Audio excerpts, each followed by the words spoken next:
성비위 관련한 얘기를 하셨으니까 네. 뭐 좀 얘기를 더 해보자면 지금 뭐 사실 가장 문제인 게 현근택 네. 부원장의 어떤 처리 네. 문제인 것 같아요. 그리고 네. 어제는 박용진 의원이 네. 이런 비슷한 얘기를 했다가 네.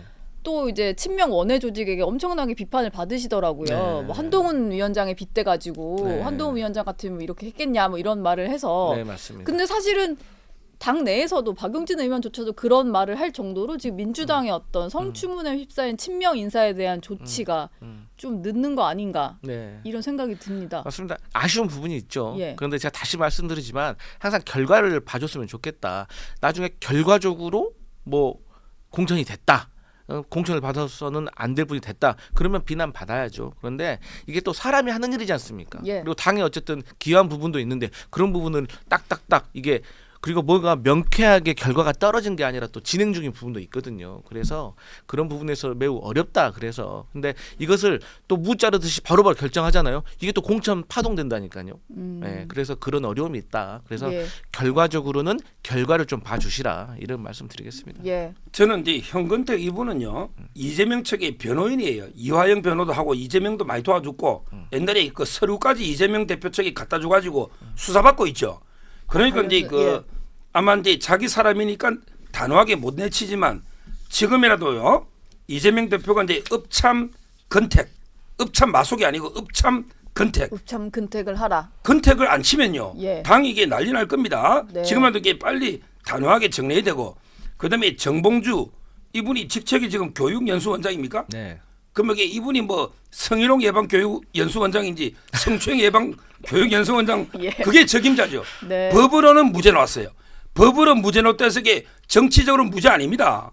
이분이 그 구속되기 전에 맨하탄 호텔에서 여성 있잖아요. 예. 강제로 입맞춤 한 거기에 여성이 프레시안 다 폭로했는데 예. 근데 본인은 근처 간 적도 없다 했거든요. 근데 그 영수증이 나와가지고 그때 서울시장 후보를 사퇴했지 않습니까? 사퇴했죠. 물론 네. 이게 법적으로는 우리가 여러 증거 법칙 때문에 뭐 최근에 도청도 증거 등이 없어가지고 무죄가 나올 수 있어도 정치적으로는 이미 유죄입니다. 예. 이런 분을 이게 또 공천 적격입니까? 빨리 이게 읍참 봉주 다 하십시오. 읍참 읍참 근택, 근택, 읍참 봉주 봉주. 빨리 이게 다 해야 됩니다. 예. 민주당도 고민일 것 같긴 합니다. 어떻게 보세요? 아 저는 예. 이 문제가 이건 것 같아요. 뭐 정봉주 의원 관련해 가지고 뭐 자객 공천이다 뭐 이런 말 하는데 네. 저는 정봉주 의원이 자객으로 불릴 만큼 어린 신인 정치인도 아니고 다만 여러 가지 논란은 있습니다. 근데 저는 박용진 의원이 그 우리 민주당에게 나름대로의 건전한 비판을 했다고 생각하는데 네. 거기에 대해서 어떤 강성 지지층 어떤 한 계파에서 막 그 심하게 비난하는 거는 잘못됐다고 봐요. 예. 그러니까 그렇게 얘기하면 당내에 어떻게 다양한 목소리가 존재할 수 있겠습니까? 그러니까 뭐 예를 들어서 그게 안 되니까 나가신 분들이 지금 있잖아요. 네. 그러니까 우리 당내에서도 예를 들어서 이낙연 전 대표가 탈당해서 창당을 지금 준비하고 있는데 사실 이낙연 대표가 한 그 문제 제기했던 부분이 옳은 면이 있어요. 예. 다만 중요한 것은 메시지도 중요하지만 메신저도 중요하다. 메신저도? 누가 예. 비난하느냐에 따라서 또 달라진다. 그래서 네. 민주당에서도 이런 목소리들을 받아들일 수 있는 통 큰 품이 있어야 된다. 이건 우리가 반드시 고쳐 나가야 된다. 이렇게 생각합니다. 예. 여야 공천 얘기 좀 살펴봤고요. 그리고 지금 이재명 민주당 대표가 퇴원을 해서 뭐 이르면 내일쯤 당무 복귀까지 한다고 하는데 지금 민주당에서는 피습 사건 관련해서 뭔가 정부 측에서 그 수사를 축소 은폐했다. 국무총리실에 대한 고발 조치도 예고를 했고요. 예.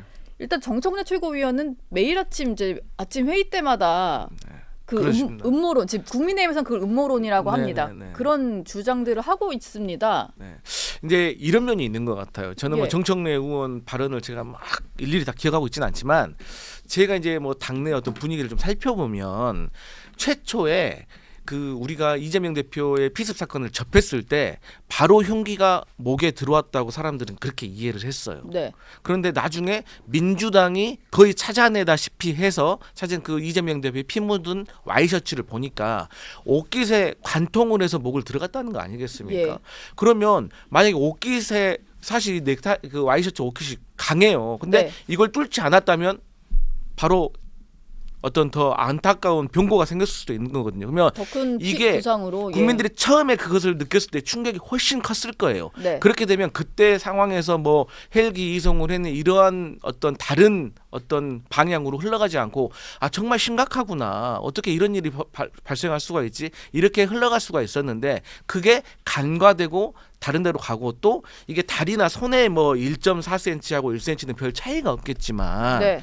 아니 목은 1.4하고 1cm는 저는 크다고 생각을 하거든요. 안 그죠? 그래요? 예, 목은 네. 좀 근데 중요한 부위죠. 마치 어떤 분들은 아니 1.4cm하고 1cm하고 뭐 0.4cm가 3mm 뭐 얼마나 큰 차이냐 이렇게 말씀하시는데 저 그게 저희 민주당이 봤을 때는 사건을 은폐시키고 조금 축소시키려고 하는 것 이렇게 느낄 수밖에 없다. 예. 저는 그런 거죠. 근데 이제 저는 이재명 대표가 퇴원하면서 이렇게 서로를 죽이려는 이런 정치를 그만둬야 한다라고 메시지를 냈어요. 그리고 피습 사건을 더 이상 정쟁화하는 것은 이재명 대표 뜻에도 맞지 않는 것 같은데 계속해서 이렇게 정부는 축소하려고 했다라고 하면서 여러 가지 좀 의혹들을 제기하는 거 이건 결국 피습 사건을 계속 정쟁화, 정치 소재로 쓰겠다 이렇게 좀 읽힙니다. 결국은 이제 저는 두 가지 꼼수로 봐요.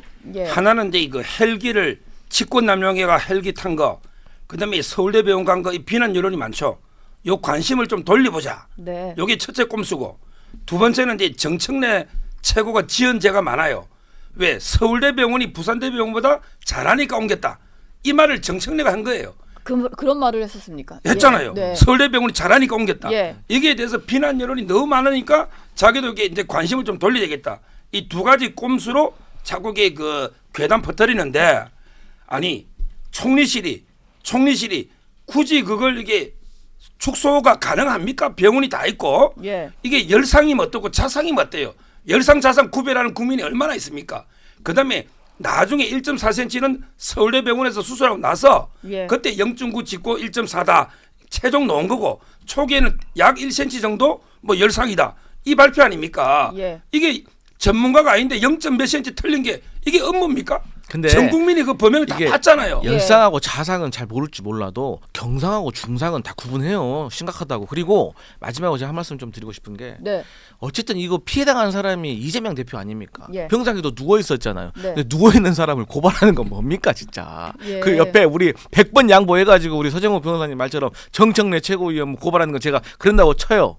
그런 논란이 있다고 쳐요. 아 근데 누워 있는 사람 고발한 건 뭡니까? 근데 총리실에서 예. 경상이라 한 적이 없고요. 네. 그냥 1cm 열상이라 했고요. 그다음에 고발한 건 의사단체와 시민단체입니다.